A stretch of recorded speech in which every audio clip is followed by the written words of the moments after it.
Recomeça o jogo com a goleira Cal. Avançou, vai arriscar de longe. Falta o jogo até a goleira Cal. Lançamento feito, olha o desvio. Maldi pressiona na saída de bola. A Copa, lançamento feito. Sobe de cabeça do Dinha, não deixa sair a Cal. Aí começa o jogo na Cal.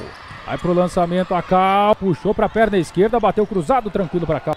Com a Érica, teve totais condições para abrir o placar agora, a camisa 12, sozinha. Ela e a Cauane tirou demais. Cal vai pro lançamento. Pela direita, ela é veloz, vai bater pro gol. Quase bateu a carteira ali da Ana Kelly e a Joyce saiu.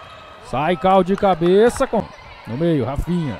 Passou a Mari, a bola é boa. Foi pro drible. Bem a